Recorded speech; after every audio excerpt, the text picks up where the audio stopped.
sa mga daghang punto nga atong makuha sa ato karong mga pagbasa og sa ebanghelyo, usas mga punto para nako kining kinaiya gid unta sa amahan.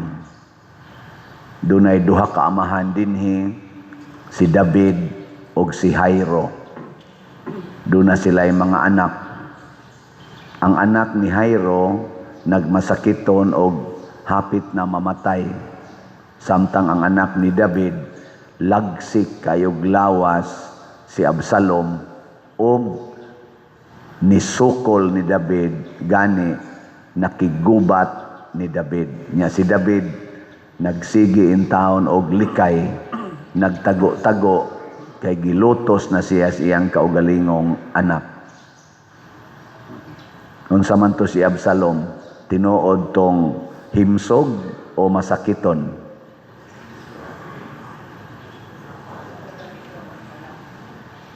Sa tinud-anay, kining duha ka anak pulos ni masakiton.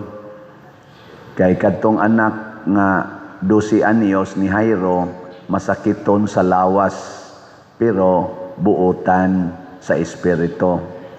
Kini si Absalom nga anak ni David himsog sa lawas, masakiton sa kalag kay naglagot naman siya siyang papa. Ni kudita siya, rebellion, ni rebelde. Kay gusto siyang iya ng pulihan ang iyang papa. Linya imong tupad, inaunsay imong sakit karon.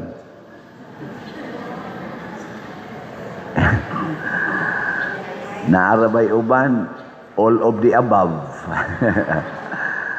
Okay lang nang physically masakiton ka, pero himsog ka spiritually, murag okay na siya. Nasay uban, himsog physically, masakiton spiritually, okay lang na, kay 50%. Kana yung all of the above, masakiton ka. No? Muna'y peligro. Ug daghan sa atong katilingban karon ingon ana. Analyze ko no be kaning ato mga leaders karon kinsa man nilay mga anak man kitas Ginoo kitang tanan, anak tas Ginoo. Kinsa man ang atong mga leaders sa politika lang usa ay lamig iapil usa sa simbahan. Kinsa may masakiton, unsa may mga sakit ani na kay naa man kitay sakit no. Unsa may sakit ni Marcos og sa iyang mga kauban, ni Duterte og sa iyang mga kauban og sa mga pinklawan. Unsa may ilang sakit? Physical, spiritual, or all of the above? Kusuga sa ninyo mo hukom. Gipangutana ta mo ganihan, natawa ra mo kung sa inyong sakit niyan. Nari nagislaing tao, kusog kay manghukom. Ingon ra ba si Kristo ayaw pang hukom. Na ang atong amahan sa langit gipakitaan ang iyang kasing-kasing ba sa atong amahan sa langit gipakita sa kasing-kasing ni David ug sa kasing-kasing ni Jairo. Labaw na gyud sa kasing-kasing ni David. Ngano man ang tinuod yung amahan mubati gyud sa kahimtang sa iyang anak. Dili gyud malipay ang amahan nga ang iyang anak masakit o kaha mamatay. Kinsa ninyo dinhi ang wa gyud kapasakit sa inyong mga anak either spiritually or physically. Kanang wa gyud mo kayaw-yaw, wa gyud mo kabunog sa inyong mga anak. Taas sa kamot. Wa gyud mo maliwat ni David. Wa maliwat mga animal gyud mo. Mao na atong style. Nga naman tungod kay di ta gustong masakitan, pasakitan nato ang nakapasakit nato. Mao na ang kinaiya sa mga yawanon.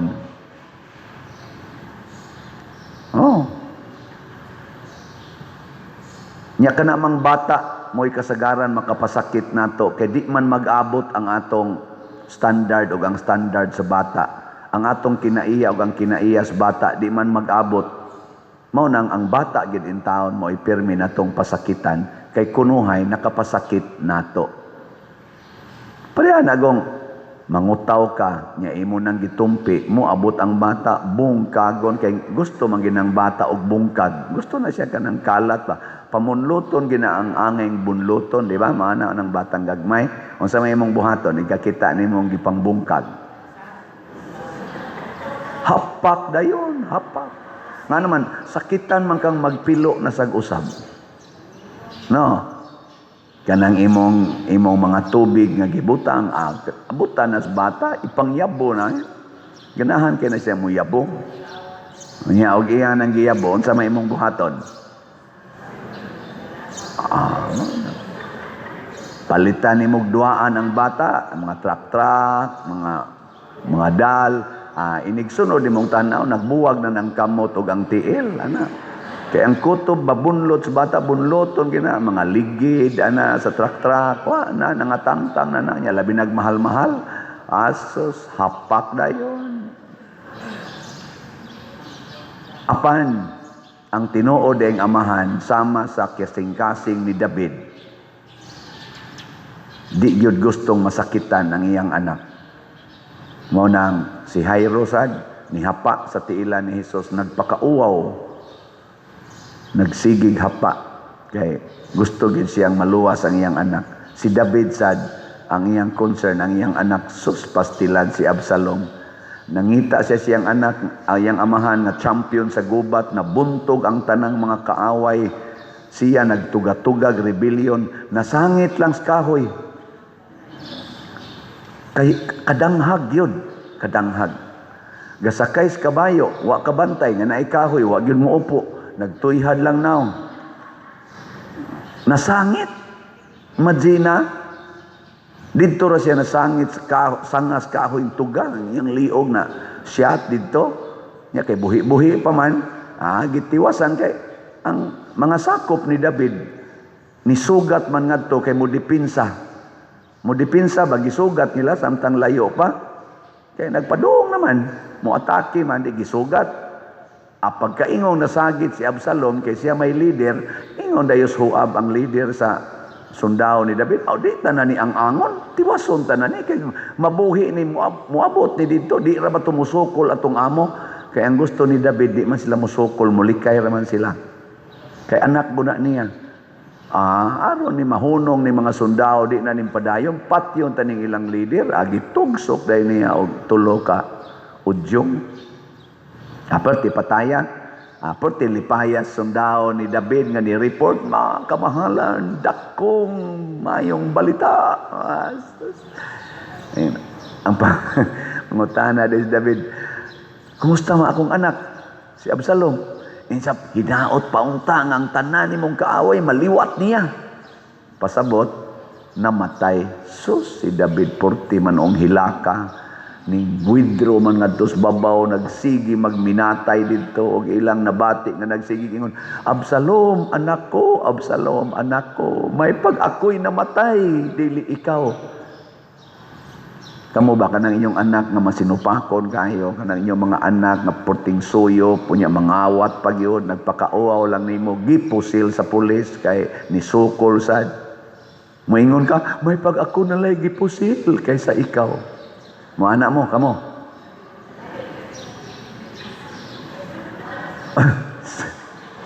Mo anak nyo ka, Lord, sakit man, pero ay salamat itaon, makapahuway na ako. Pero tinagyong hasula, Lord. Hasula na gining taon. May taon, Lord, kay gipapahuway namin nimo. Dili na mo'y gibati ni David. Naguol siya. Muna ang Ginoo mga igsoon digid na siya malipay kon magkalisod-lisod ta. Sa atong mga leaders karon, Marcos Group, Duterte's Group, Pinklawans Group, kinsakha nila ang naningkamot yun nga dili magkalisod-lisod ang mga Filipinos. Kana bang naay kasing-kasing sa usa ka amahan sa nasod? Na? Ayon lamog tingog. Og naa kanang grupuha mo atong suportahan sunod eleksyon. Mailhan man na nimo ngano man kay kaning mga amahan sa nasod gikan sa presidente hangtod sa barangay level. Kung doon na sila'y kasing-kasing nga Diyos nun, nga nahigugma sa ilang mga anak, mausan na mahitabo sa mga leader sa simbahan, mga amahan sa simbahan, gikan sa Santo Papa hangtod sa parokya, naning nagwali karon. Kung doon ay kasing-kasing nga amahan gyud nga Diyos nun, maningkamot gyud nga maarang-arang ang kahimtang sa iyang mga anak. Maningkamot gyud. Doon na gid sila'y buhaton nga maarang-arang dili mag-anam og kalusno.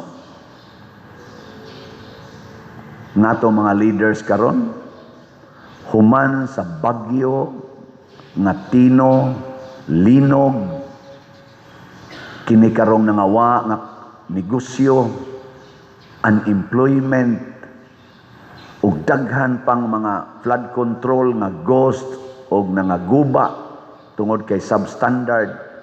Human niining trillions of money nga nawa tungod sa corruption nga na-recognize na gininato tanan. Ang ilang focus karong tuiga, impeachment sa Vice Presidente. Impeachment. Nagkisi-kisigi sila pag-impeach og balik sa Vice Presidente. Kadtong impeachment sa Vice Presidente nga gi-file sa 2025 nga niabot sa Senado pero gi-filean og apilar ngadto sa Supreme Court, nya gidesisyonan sa Supreme Court nga unconstitutional ang atong presidente sa Senado ug ang pipila ka mga congressman misaway sa desisyon sa Supreme Court. Nya kaning atong senador, presidente sa Senate, di man na siya abogado, komedyan man na mo nang nisikat og maayo. Di na siya abogado, asa naka-eskwela og law. Iyang gisupak o gi-question o gisaway pagyod o gi-accuse pagyod nga overreach, judicial overreach, nga niresulta gani nga niingon siya may pag-usbon tanan ning konstitusyon kay nagpatuyang naman nig interpret ning Supreme Court. Murabag yang giingon ba nga di naman ni sila kamaong mo interpret nga bisan gani kuno ang first year law student makasabot man sa kasimple ni ahinoy mga justices sa Supreme Court, di man hinoon kasabot para niya ba. Kinsa man ning lidera nga mo koreksyon sa mga banggiitang mga justices sa Supreme Court, unya nagka-unanimous decision pagyod sa maong desisyon. Nga di man siya law student, di sad siya law graduate, samot nang di siya lawyer, hilas kayo gid ba? Hilas. Maunay mga kasing-kasing sa mga amahan sa atong nasod karon nga wa gyoy pagmahal. Nya gahapon pitsa dos duha dayon ka impeachment nga gi-refile kunuhay sa dito sa Congress. Duha ka impeachment ang gi-file against sa Vice Presidente. Pero unsa may gisulti sa Supreme Court sa ilang desisyon sa 2025, mapailan lang og tungod aning 1-year ban, mafailan og balik og impeachment ang Vice Presidente inig February 6. February 2 pa lang ni file na sila. Nakisi-kisi gyud, wa pa gani mahisguti ang flood control nga mga ghost projects, kadtong mga trillions nga nawa, kadtong mga billions nga nawa gikan wa pa mauli sa PhilHealth nga gikuha, wa pa mauli, wa pa gay mahisguti ug hain natong billions nga nawa nga wa mahisguti atong halin atong 29 tons nga gold nga gibaligya ug daghan pa maharlikapan nga almost 500 billion nga nawa na sa wa nay kwenta-kwenta wa mahisguti. Impeachment kidayon nya mo gasto na sa daan ng impeachment og mga millions. Mubara na sana sa ilang paghimog mga legislations nga makaayos atong nasod, maisip mga legislators kay ma-focus na sa impeachment. Mao ba ni ang kasing-kasing sa mga amahan sa nasod nga tinuod nga nagmahal sa iyang mga anak nga mao ang ato mga Filipino citizens? Para nako tili oy. Muna si David, bisan gani sa buangon niyang anak, nihilak siya. Ang anak. Lingya mong tupad. Yung na mo suporta kas impeachment. Suporta kas impeachment. Mo suporta ka, otro sa kang buangon. Unya kalimtan to natong flood control. Wap agani makit ang uban nato mga missing dinhi nga nabanlas ato. Gatos kapin, mga balay, wap agad na ito matukod og balik, guba pa throughout the Philippines, tungod aning mga flood control nga ning grabe ang flood, kalimtan na nato, kanang PhilHealth, nga daghan na kay karong di nakapatambal, tagaan na lang og biogesic, maglisod pagani, kay wa na'y budget ang PhilHealth, kalimtan na nato. Ang dako kayong kwartang nawa sa PDIC nga namiligro ang ato karong mga insurance sa ato mga businesses o sa mga depositors, kalimtan na nato.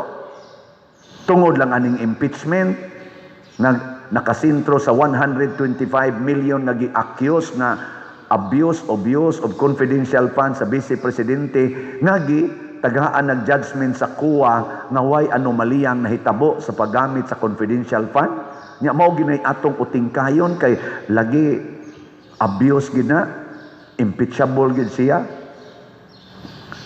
Wa na ta kasabot. Mo nakita ning kamota. Karon si San Blas, usa ka obispo naay kasing-kasing sa paghigugma sa katawhan.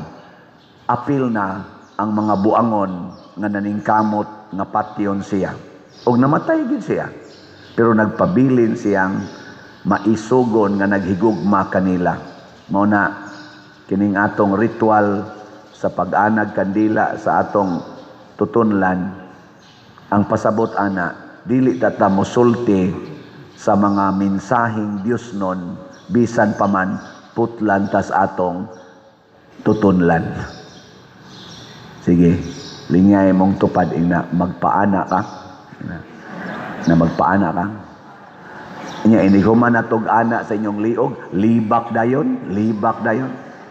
Inighuman natog ana sa inyong liog, pangasaba dayon sa mga bata, pangasaba dayon silingan. Yaw-yaw dayon sa mga bana. Ayaw na. Pasabot, ayuhon tanig gamit ang atong tutunlan. Ang capacity nato sa pagsangyaw, gamito nato nga makapa-inspired ang ato mga pulong para sa mga nanag-antos, labi na sa mga himatyon. Muna si Jesus, nakaayo siya sa masakiton, kay iyang gisangyaw, pulong sa Dios, gugma sa Dios, gahom sa Dios. Sige, kadtong gustong maanaan og kandila, la linya na mo diri duhalang kalinya. Kadtong mga masakiton og tutunlan, pero timan iha naagyon mo'y pagtuo, kay wa gani mo'y pagtuo, imbis maayo mo mataptan mog sakit.